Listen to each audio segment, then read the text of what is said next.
a WikiVidi documentaries production. Don't forget to like and subscribe. Enjoy. Pretty Woman. Pretty Woman is a 1990 American romantic comedy film directed by Garry Marshall from a screenplay by J.F. Lawton. The film stars Richard Gere and Julia Roberts, and features Hector Elizondo, Ralph Bellamy, Laura San Giacomo, and Jason Alexander in supporting roles. Set in 1987, the film's story centers on down-on-her-luck Hollywood prostitute Vivian Ward, who is hired by Edward Lewis, a wealthy businessman, to be his escort for several business and social functions, and their developing relationship over the course of her week-long stay with him. Originally intended to be a dark cautionary tale about class and sex work in Los Angeles, the film was reconceived as a romantic comedy with a large budget. It was widely successful at the box office and was the third highest-grossing film of 1990. The film saw the highest number of ticket sales in the US ever for a romantic comedy, with Box Office Mojo listing it as the romantic comedy by the highest estimated domestic tickets sold at 42,176,400. Slightly ahead of My Big Fat Greek Wedding at 41,419,500 tickets. The film received positive reviews, with Roberts' performance being praised, for which she received a Golden Globe Award and a nomination for the Academy Award for Best Actress. In addition, screenwriter J.F. Lawton was nominated for a Writers Guild Award and a BAFTA Award. Plot: high-powered businessman Edward Lewis has broken up with his girlfriend after an unpleasant phone call wherein he asked her to escort him. During his business trip, she is offended that he treats her as his beck-and-call girl.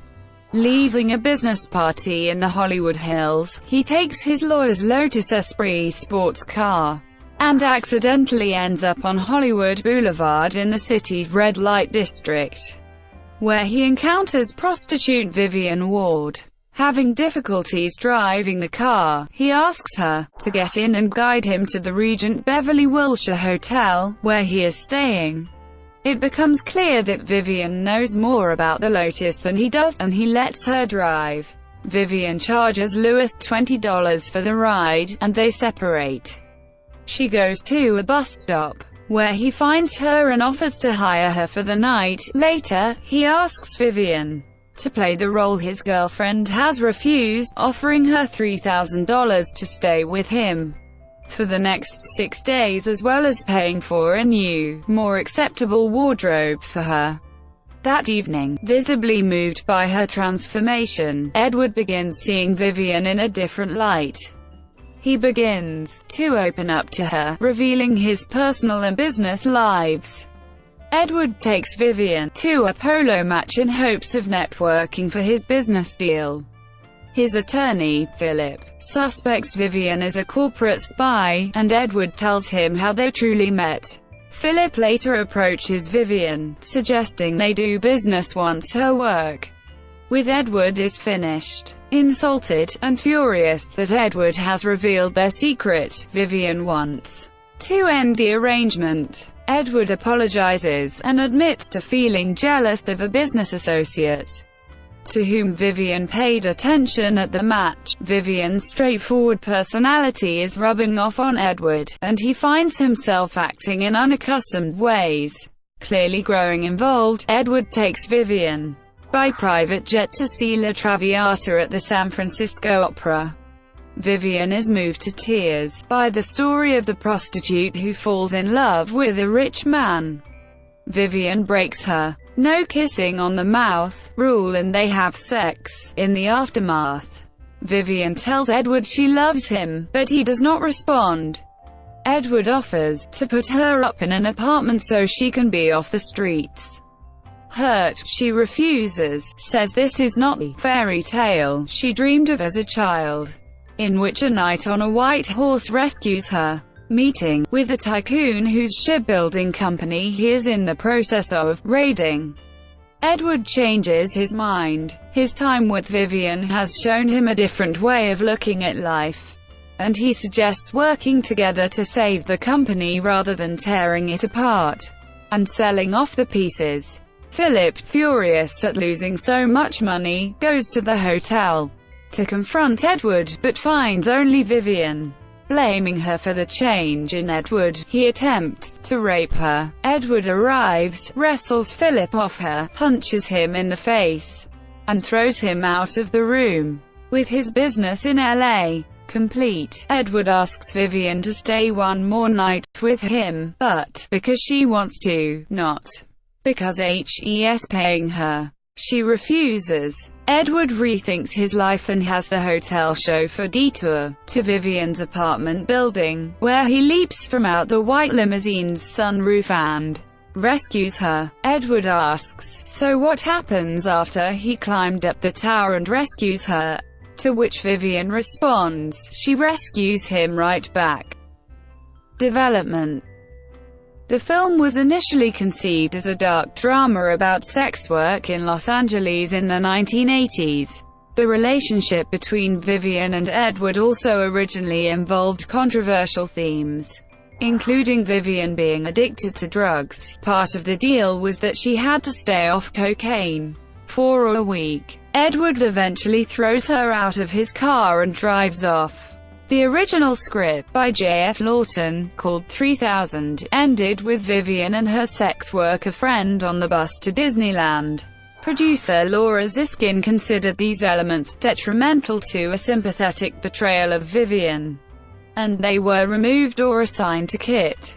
The deleted scenes have been found, and some were included on the DVD released for the film's 15th anniversary. In one, Vivian tells Edward, "I could just pop ya good and be on my way," indicating her disinterest in pillow talk. In another, she is confronted by drug dealers, then rescued by Edward. Though inspired by such films as Wall Street and The Last Detail, the film bears a resemblance to Pygmalion myths, particularly George Bernard Shaw's play of the same name, which also formed the basis for the Broadway musical My Fair Lady.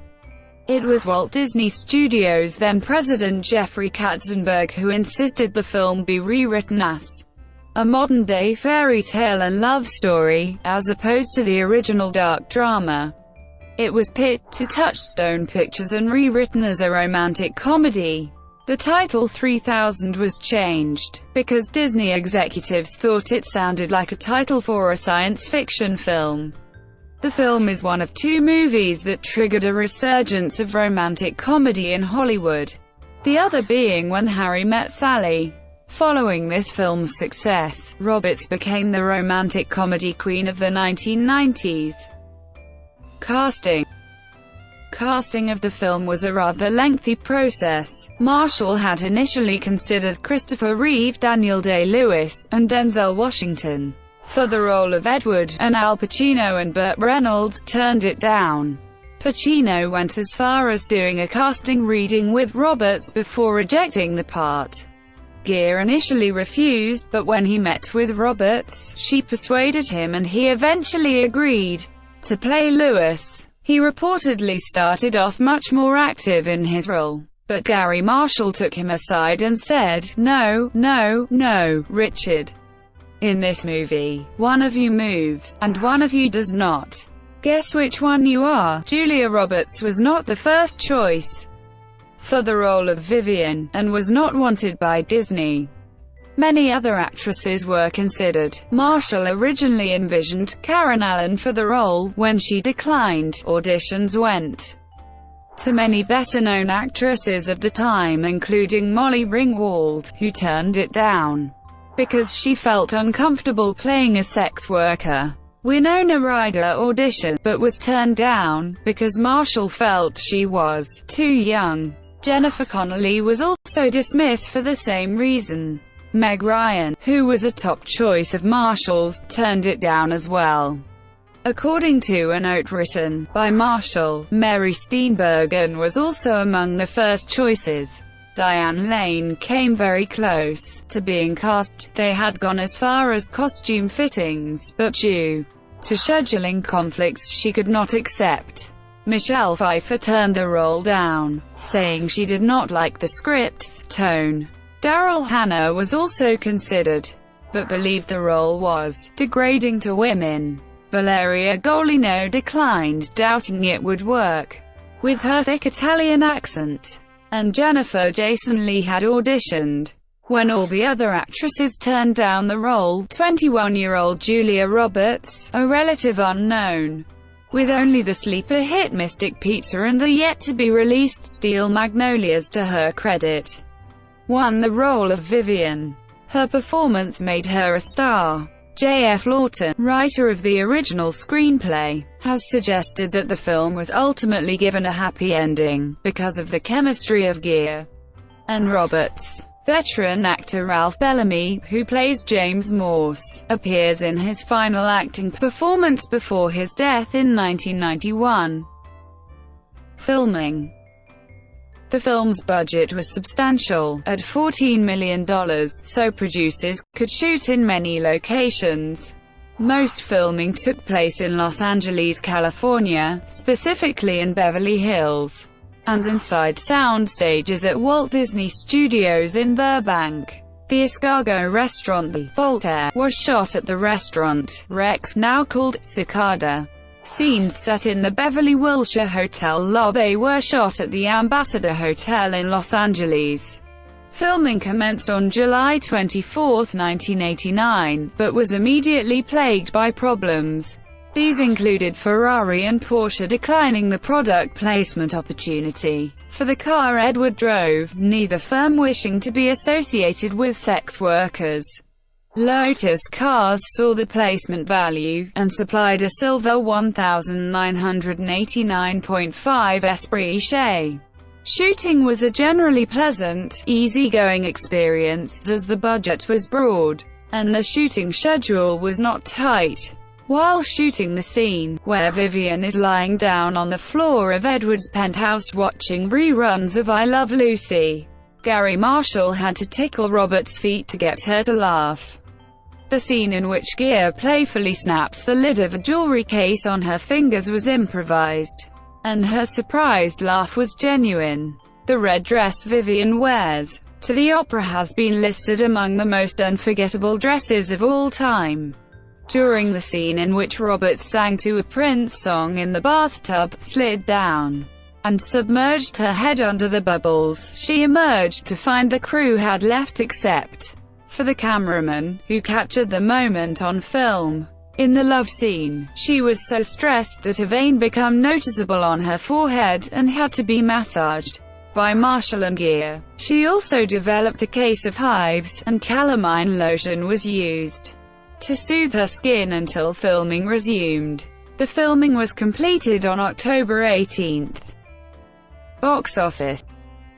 In its opening weekend, the film was at number 1 at the box office, grossing $11,280,591, and averaging $8,513 per theater.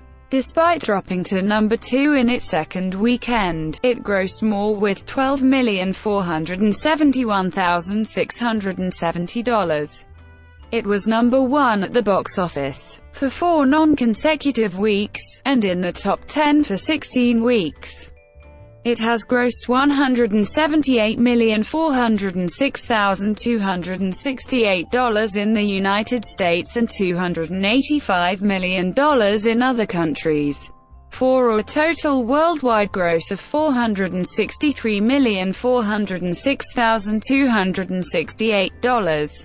It was also the 4th highest-grossing film of the year in the United States, and the 3rd highest-grossing worldwide. The film remains Disney's highest-grossing R-rated release ever. Critical response. The film received mixed to positive reviews from critics. Review aggregator Rotten Tomatoes reports that 61% of 55 film critics have given it a positive review, with a rating average of 5.7 out of 10. Metacritic, which assigns a weighted average score out of 100 to reviews from mainstream critics, gives it a score of 51 based on 17 reviews, indicating mixed or average reviews. Owen Gleiberman of Entertainment Weekly gave the film a D, saying it starts out as a neo-Pygmalion comedy, and with its tough hooker heroine, it can work as a feminist version of an upscale princess fantasy. Gleiberman also said it pretends to be about how love transcends money, but is really obsessed with status symbols. On its 20th anniversary, Gleiberman wrote another article, saying that while he felt he was right, he would have given it a B today. Karina Chocano of the New York Times said the movie wasn't a love story, it was a money story. Its logic depended on a disconnect between character and narrative, between image and meaning, between money and value, and that made it not cluelessly traditional, but thoroughly postmodern. Brought to you by WikiVidi Documentaries. Would you like to know more?